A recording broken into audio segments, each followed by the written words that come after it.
watch it. Oh my! What a fantastic reading. You guys are amazing. It's because of all of you. All three generations of you. Because I see white hair and I see no hair. You guys were the originals. You found us way back when. Oh, you're too young to be the original. You were 4. Very precocious. But you had good taste growing up. But you were the original ones who discovered Star Trek, and we needed every one of you because our ratings were very, very low. All 3 seasons. And of course, during those 3 seasons, we did battle with all sorts of adversaries. The Klingons, the Romulans, even creatures like the Horta. But in 3 years, we discovered that the most destructive adversary we ever faced were the NBC programming executives. They canceled us after 3 seasons, despite the fact that at the beginning of each episode, we announced that we're on a 5-year mission over the goal. But the programming people had the numbers to cancel it. And yet, when we went into syndication, the local stations put Star Trek on 5 days a week, continuously. And that's when we found the next generation, the younger ones here. And bless your heart, you had children, and now there's a 3rd generation. And so 3 generations of Star Trek fans have created this amazing phenomenon of a very unsuccessful 3 seasons of a TV show that went on to syndication and then gave birth to 4 children, the spin-off series, The Next Generation, Deep Space Nine, Voyager, and Enterprise. And now, thanks to you, next year, in the year 2016, Star Trek becomes 50 years old.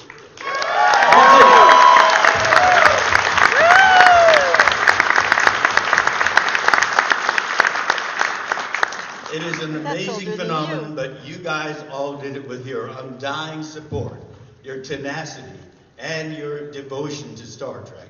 So we want to thank you very much for that. But the other thing we're reminded of, over those 50 years, we lost many of the dear creative people that made Star Trek what it is, people that became friends over the years. And most recently, as you know, we lost Leonard Nimoy, who created the amazing, incredible character Spock. So we all remember him for what he did. He was a brilliant actor, but more than that, he was an extraordinary human being. He was someone, apart from his acting talent, who had so many other talents. He was a great director. He knew how to analyze a script. He was a great artist. He was a photographer. And he was a very socially active person. Leonard and I and Walter Koenig, often found ourselves supporting the same political candidates or advocating the same social issues. We became kindred political figures. And beyond that, he was a very, very loyal friend. Every time I did theater in Los Angeles, there he was in the audience, and he came backstage to share his comments with me. Leonard did Equus, Peter Shaffer's brilliant play, on Broadway, and he got great reviews. I did the same play and the same role in Los Angeles, and I didn't think Leonard would come to see that. But an usher came up to me during the intermission, very excited, and he said, Leonard Nimoy's in the audience. I thought, oh my. Leonard came to see me in Equus playing Dysart. And I girded my loins because he always comes backstage. And sure enough, after the performance, there was Leonard, smiling that unspockian smile. And I said, well, Leonard, how did I do? And he said through his smile, you are better. Now that's a bald-faced lie. But that's the kind of guy Leonard is. So self-effacing, but at the same time, so praising of his friends. He was a dear friend. And last year, last summer, our Brad and my documentary, To Be Takei, came out. We had a special screening for all our close friends in Hollywood. And Leonard had been ill for some time now. He had COPD, congestive obstructive pulmonary disease. It came from, he quit, but he was a chain smoker. When we were doing the TV series, he was going out of the soundstage regularly to get a smoke. Eventually he quit because he's a determined guy and he was able to quit. I have friends who take pride in saying, oh, smoking is easy to quit. I've done it many times. Leonard did it just once, and it's again a commentary about Leonard, his determination, his tenacity, and his self-control.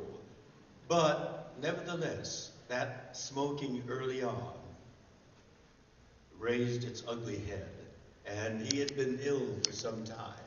And so I didn't think Leonard, we sent him an invitation, but I didn't think Leonard would be there.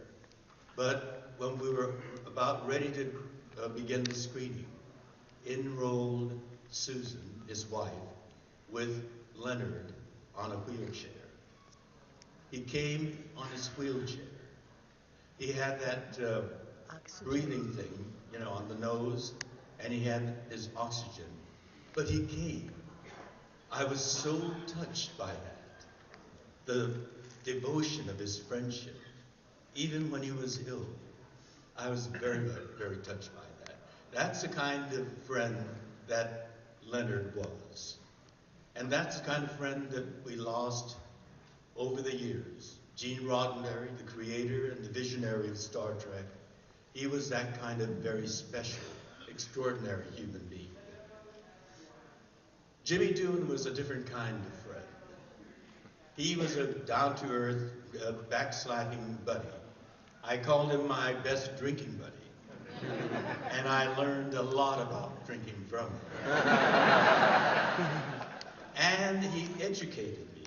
You know, Jimmy played a Scotsman, but he really was of Irish ancestry, Doohan. But he told me that I've drunk enough of the libation of Scotland to qualify playing a Scotsman. So you know what his favorite drink was. He was a great guy, and I loved him dearly. DeForest was another kind of guy, very unusual for an actor. He was a very shy guy, and to tell you the truth, he didn't like doing conventions.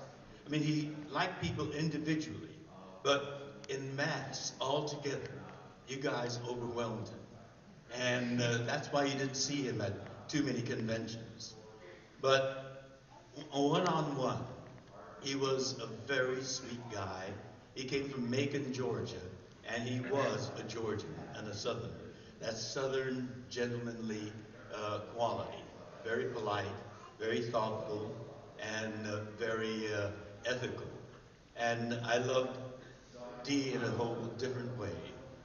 And so as we celebrate our 50th anniversary next year, I also think of the loss. But then, at the same time, they left us with such a wonderful gift, the memories of our friendship. And so in the evenings, you know, when I look up at the sky and see the stars, I know that I see all of them somewhere up there, twinkling up in the galaxies where they belong. And so on behalf of all of us, I thank you for the support, the undying support that you have given us over the last 49 years. And next September, well, we haven't come to this September yet, but a year from that September, we will be 50 years old. Isn't that wonderful? I get to say we're 50 years old.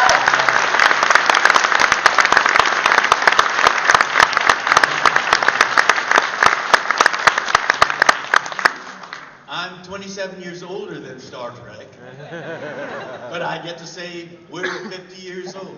It feels so good. And thank you all very much for that gift. And with that, let's begin the conversation. How have they set this up? Is there a mic going around, or somebody answer me? Wait, what? Well, then, this is not that large a room, so raise your hand and I'll pick you out. Yes? I have a question for my sister. She loves you on all your feeds that you have going on. She wants to know, what is your favorite Disney movie? My favorite Disney movie? Yes. I see my tea here, so let me get that first.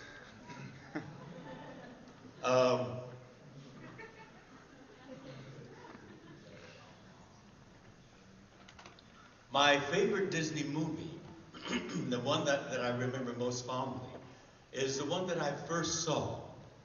As some of you may or may not know, I grew up behind U.S. Barbed wire fences as a child.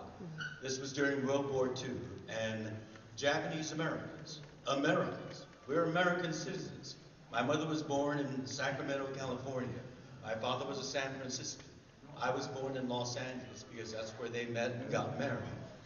We're Americans, but all Japanese Americans on the West Coast, with no charges, I mean, in the most unconstitutional act, were rounded up at gunpoint. I still remember that day, that morning, when two soldiers with bayonets on their rifle came to our home and ordered us out of our home on Garden Street.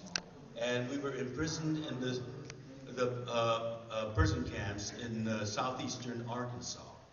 And there in that prison camp, occasionally, like every other month, they would show Hollywood movies at the mess hall. After dinner, they would clear off the tables and just leave the benches there. And we saw movies. I remember seeing Betty Davis movies and George Rabbit movies. But one night, they showed a movie called Snow White. I had never seen a movie that magical, you know, with those cute dwarfs singing, hi-ho, off to work we go, and all with cute names, you know, Dopey, Sneezy, Sleepy, and all the Disney brought a part of human character to those dwarfs. And then there was that evil queen in black. Gorgeous, beautiful woman, but evil to the core, with that poisonous apple. And with the thunder going and the lightning going, there she produces that apple. I mean, it was just an amazing experience for 5-year-old, or maybe I was 6 years old by then, 6-year-old kid. It was absolutely transporting. And I felt that I was able to escape the barbed wire fences via these movies. And Snow White has always remained the most memorable and my single most favorite movie of all of Disney's. Although I have done I've worked on Disney movies. Mulan, I did the voice of the first ancestor. In Los Angeles, I have a friend who had 2 little girls. One was about 5 and the other one was about 7. And I happened to be visiting him, and he said, do you recognize Mr. Takei's voice? He was on Mulan. And the girls listened to me talking, and they said, "Yeah, you were the dead, invisible ancestors." So I love Disney movies, but the one I most remember and the one that was most transporting was probably the most primitive of all the Disney animateds. But that's the one that really struck me. Thank you. Thank you very much.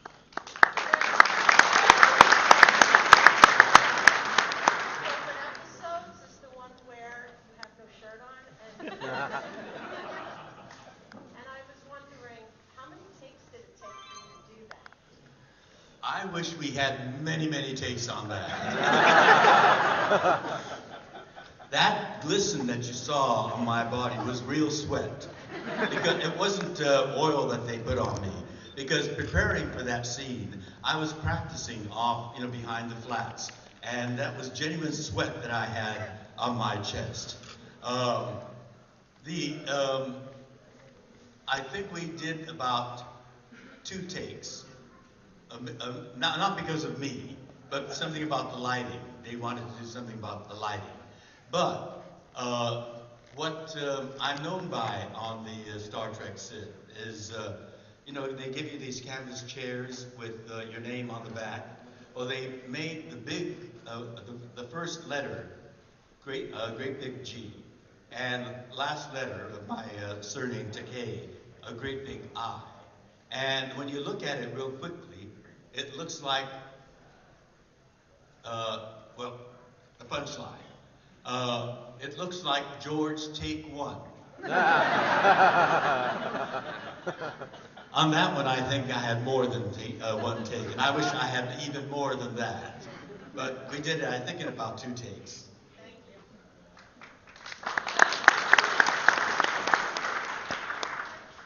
You've done a lot of voice acting, I know. What's your favorite voice acting moment you've done? What's my favorite? Because I enjoy creating with my voice, and it's hard to say which one was my favorite. I grew up in the generation called the radio generation. We didn't have TV then.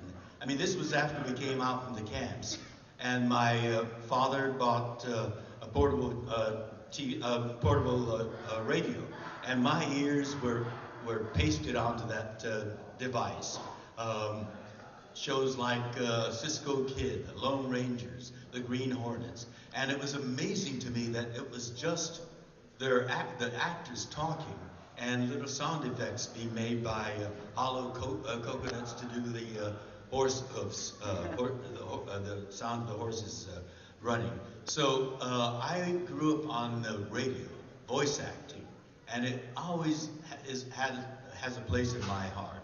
And so when I started getting cast for my voice, I thought it's wonderful. I get to be one of those voice actors myself. And so I enjoyed doing every one of them. Mulan was a fun one to do. But it's hard to say which one was my favorite. So let me just say Mulan. Yes, sir. How much fun has it been working on the Big Bang Theory episodes? Oh, the Big Bang Theory, that was good fun. And it began in an interesting way, because we go to the theater as audiences as well. I work in the theater, but I also enjoy being in the audience of the theater. And we went to, there's a theater called, an old movie theater that's been converted into a stage theater that does very fine work, the Center Theater Group in Los Angeles. And Brad and I went to see a production there, and during the intermission we were milling around the lobby. And a guy came walking up to me and told me he's the producer of the Big Bang Theory. And so we chatted a little bit, and he says, I just got an idea. I'm going to develop it, but it's going to involve you. And that's all he told me. And about 3 weeks later, my agent got a call, and he told me I'm going to be doing the Big Bang Theory. And I know now that was where he got the idea. It was great fun working with that gang, but I love the idea. What's the name of the character? Sheldon. Sheldon has these wet dreams. Howard. That was Howard. And in that particular wet dream, Sulu shows up. He was having some struggle with his identity. He didn't know quite. But his girlfriend was in the wet dream as well. And he says to her, "Oh, I love you," and she says, "But then why are you having those dreams about the Star Trek characters?" And he's looking puzzled, and that's when I appear, and I say, "You say you're not gay, but here I am." And I was wearing that Star Trek 3 and 4 uniform with the leather cape and the a very He's also Family Guy. the Family fold Guy, over front yeah. and the high Because, top oh boots, my. walking around San Francisco. So I'm sure people maybe got some hint from that. And so they played on that in the Big Bang Theory. It was great fun working on it.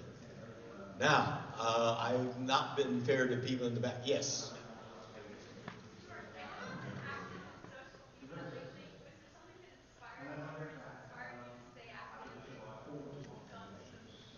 Oh, you gave me a wonderful cue for a little plug. The reason why I started social media is one of my big dreams. You know, I've been an advocate for, the incarceration of Japanese Americans during the Second World War was a grossly, egregiously unconstitutional act. We were innocent Americans, but we looked like the enemy.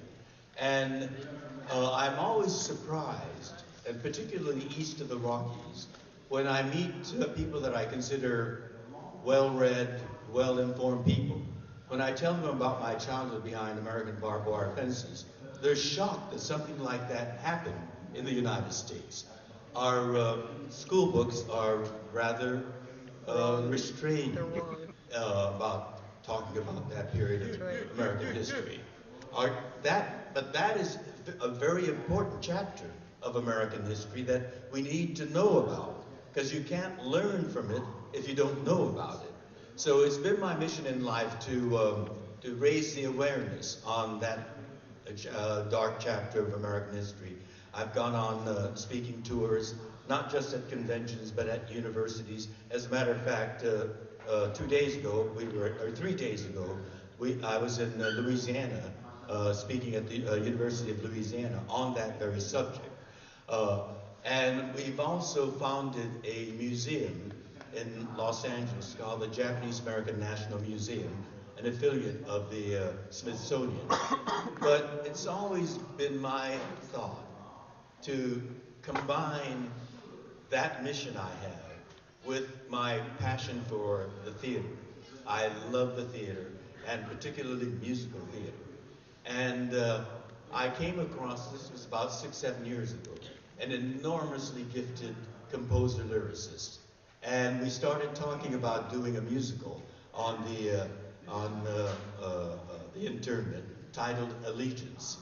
But then I started thinking, so many people don't know about the incarceration of Japanese Americans during the Second World War.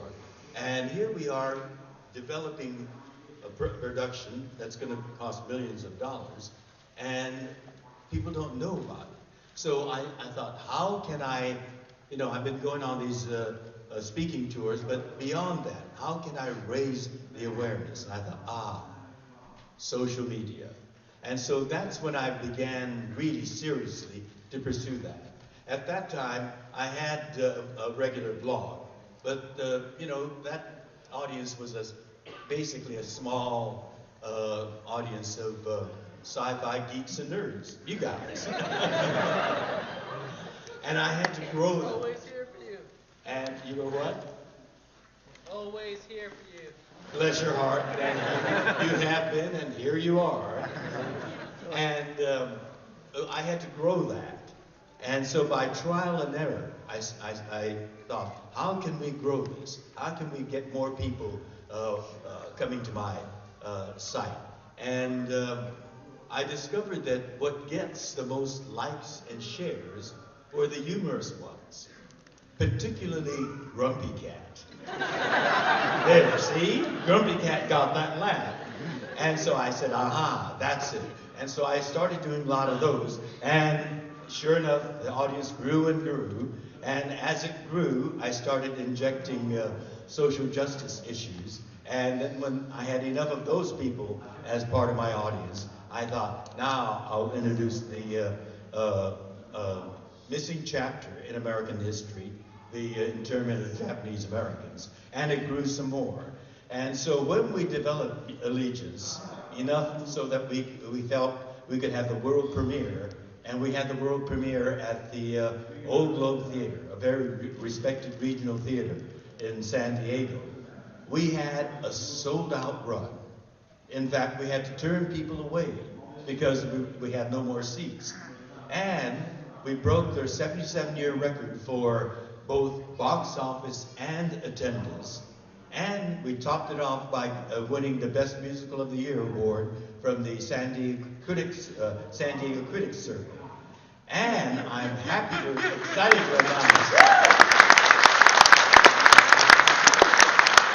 Thank you for that. But even more exciting, this fall, Allegiance is opening on the biggest and most important stage in America, Broadway.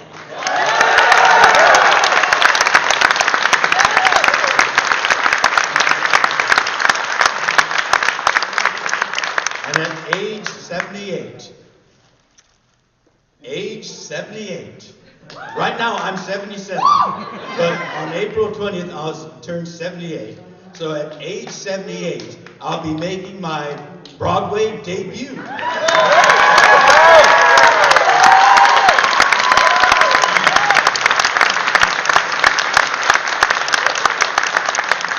I've worked in theater all over Los Angeles and all over New York, but off Broadway. I've worked in theater all over the United Kingdom, from Edinburgh, Scotland, all the way down to Brighton and London. But I never did Broadway. And with Allegiance, my baby, my legacy project, I will be making that debut on Broadway. I'm absolutely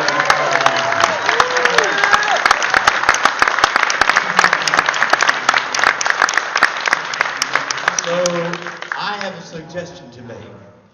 An autumn vacation in New York is wonderful. The air is cool and crisp.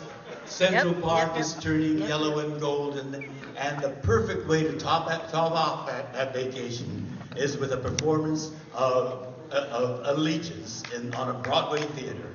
The Longacre Theater on 48th Street. So you all come.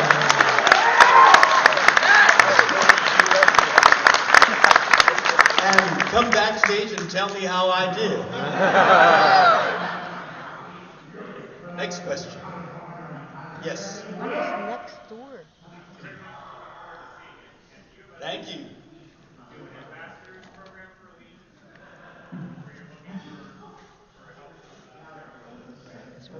As a matter of fact, we have many programs. Our lead producer, Lorenzo Tione, is a very creative guy. Because we had a sold-out run and we had to turn people away, for Broadway, he came up with a wonderful idea. We didn't have a theater yet, and you can't start selling tickets until you have a theater. But he came up with this very innovative idea. It's never been done before. He calls it the Priority Access Pass, where for $5, you have a right to 2 tickets for any performance, matinee or evening,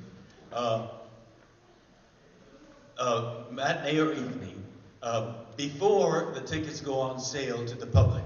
So the people get codes in the order that they buy these priority access passes.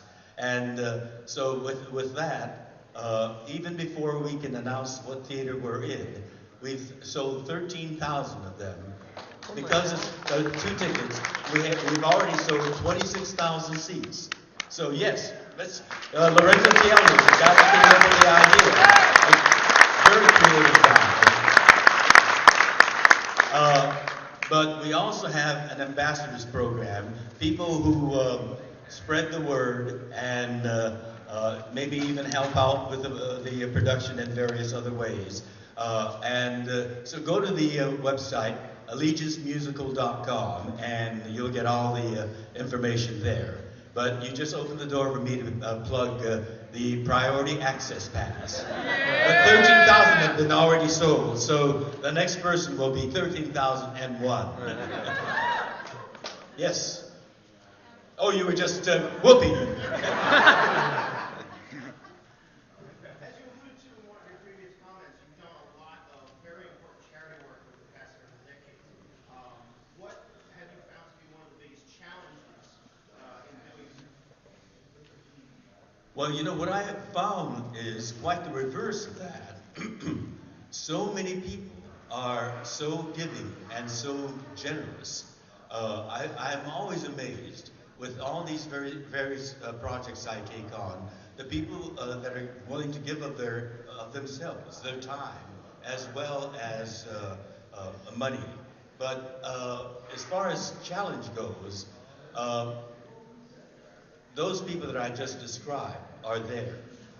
We want to grow that people, like to get them involved in whatever cause that or charity that we're taking on. And there's a whole vast group of people that don't participate at all. And our system is so dependent on good people coming in and actively engaging, actively participating in any good project. And because the need in our society is so great, I mean, I must confess, I can't respond to every appeal for a good cause that comes because, you know, you got to be selective.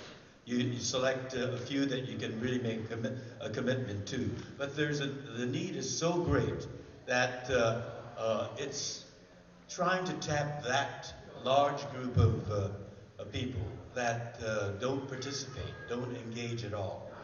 We make our society better by having the people themselves actively engaged in support of any cause, whether it's a political cause or a social justice cause or a charitable cause, helping people who are in difficulties. So that's the big challenge. But I've always been gratified by the number of people who do participate, who are generous, and who are giving.